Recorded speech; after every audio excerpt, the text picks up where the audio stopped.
یہ دکھاوے کی ہمدردی بھی انہیں برداشت نہیں تھی، وہ چاہتے تھے کہ دکھاوے کی بھی ہمدردی نہ ہو، کھلم کھلا دشمنی ظاہر کی جائے، کھلم کھلا دشمنی ظاہر کی جائے۔ RS یونانی فارمیسی، گردے، پیتے میں پتھری اور دوبارہ پتھری نہ ہونے کا کیا جاتا ہے مکمل علاج۔ بہادرپورہ ایکس روڈ، ربط کرے 9390610436 پر۔ بسم اللہ الرحمن الرحیم، الحمد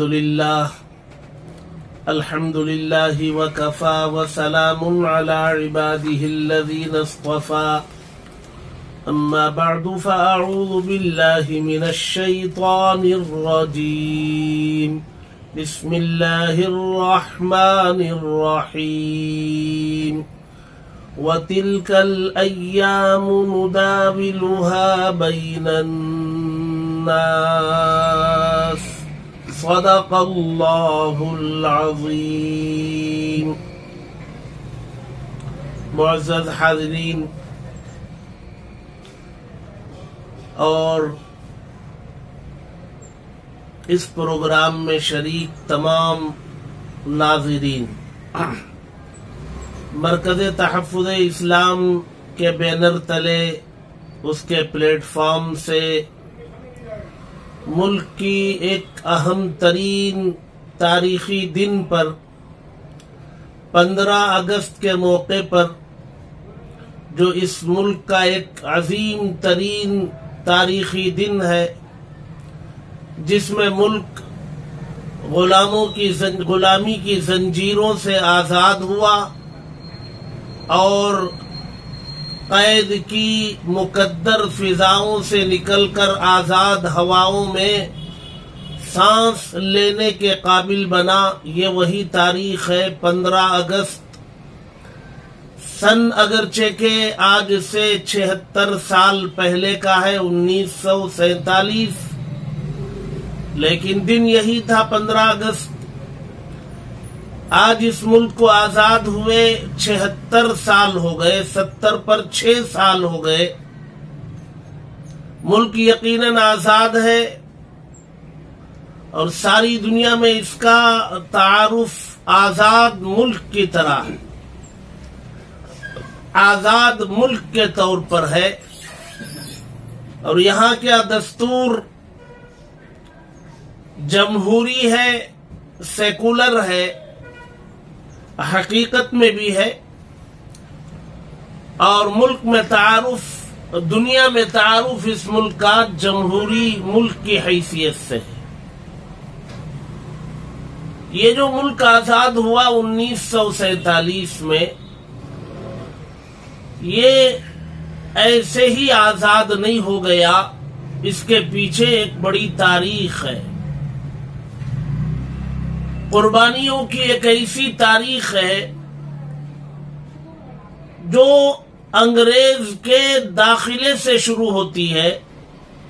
1601 میں جب وہ تجارت کے نام پر یہاں داخل ہوا اور یہاں کے لوگوں کے مزاج کو، ان کے عادات و اطوار کو، ان کے بھولے پن کو، معصومیت کو دیکھ کر، اور یہاں کے حکام کی آپسی چبخلش، رنجشیں اور اپنی ذمہ داریوں کے تئیں انہیں لاپرواہ پا کر، اس نے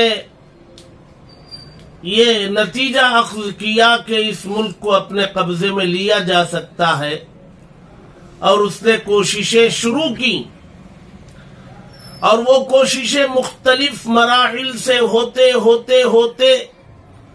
203 سال کے بعد 1803 میں اس کو یہ موقع ملا کہ وہ یہ اعلان کرے کہ آج سے یہ ملک ہمارا ہے۔ خلق خدا کی، ملک بادشاہ سلامت کا اور حکم کمپنی بہادر کا، یہ 203 سال کی محنت مشقت کے بعد اس کے سامنے جو قوم تھی، جو قومیں تھی، قومیں تو بہت تھی، لیکن مسلمان اس کے سامنے پہاڑ کی طرح ڈٹے ہوئے تھے، سیسا پلائی ہوئی دیوار کی طرح تھے، اور مسلمان ہر محاذ پر اسے ناکو چنے چبواتے تھے۔ اگر مسلم بادشاہوں کے سامنے اور مسلمانوں کے سامنے اپنوں کی غداری اگر کھل کے نہ آئی ہوتی تو شاید انگریز اس ملک پر قابض ہونے میں کبھی کامیاب نہ ہوتا۔ نواب سراج الدولہ اورنگزیب عالمگیر رحمہ اللہ 1707 میں وہ دنیا سے رخصت ہوئے، اور 1707 کے بعد انگریزوں کی سرگرمیاں تیز ہوئی، اور اتنی زیادہ تیز ہوئی کہ 1756 میں نواب سراج الدولہ کو میدان میں یہ شہید کرنے میں کامیاب ہوئے، اور پھر بہت تیزی سے آگے بڑھتے ہوئے 1799 میں حضرت ٹیپو سلطان شہید رحمت اللہ علیہ میدان کارزار میں زمین سری رنگ پٹن میں آپ نے جام شہادت نوش فرمایا۔ تو اس بیچ میں جو حالات آئے، مسلمان پہاڑ کی طرح ان کے سامنے ڈٹے ہوئے تھے، دو وجوہات کی بنیاد پر۔ ایک، مسلمانوں کے مذہب میں اپنی جان کی، ایمان کی، ملک کی حفاظت کرتے ہوئے، اپنے مذہب کی سربلندی کے لیے، مذہب کی حفاظت کے لیے میدان جنگ میں آ کر اپنی جان کا نذرانہ پیش کرنا، یہ بہت بڑی سعادت مندی کی بات تھی، جسے اسلام نے شہادت کا نام دیا۔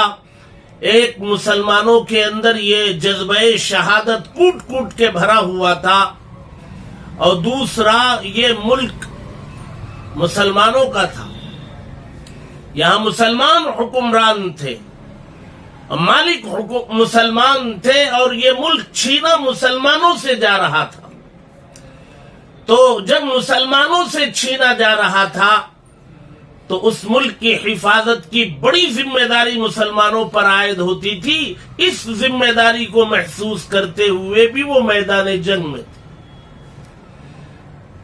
لہذا بڑی قربانیاں دی گئیں، لیکن اپنوں کی غداری کی وجہ سے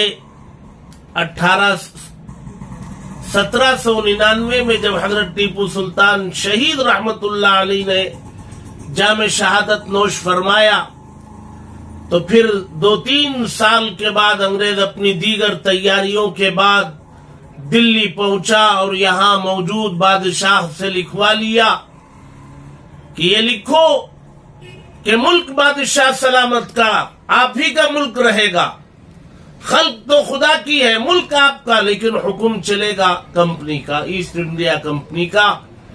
جب اس ملک میں حکم اس کا چلے گا تو ملک تو غلام ہو گیا۔ اب جو حکم وہاں سے نازل ہوگا، جو حکم وہاں سے نافذ ہوگا، اس ملک کے باشندوں کے لیے اس حکم پر عمل لازم ہو گیا۔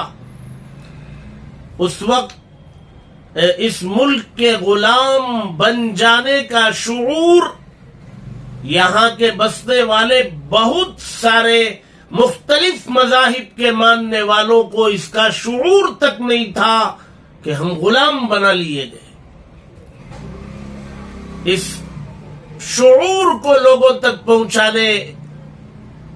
پہنچانے کا صحرا اس وقت کے ایک جید عالم دین، محدث جلیل حضرت مولانا شاہ عبد العزیز رحمہ اللہ کے سر جاتا ہے، جنہوں نے یہ سب سے پہلے یہ فتویٰ جاری کیا کہ یہ ملک اب غلام بنا لیا گیا، اور ہمیں اپنے ملک کی آزادی کے لیے، اپنے مذہب کی سلامتی اور حفاظت کے لیے میدان میں آنا پڑے گا، میدان عمل میں نکلنا پڑے گا۔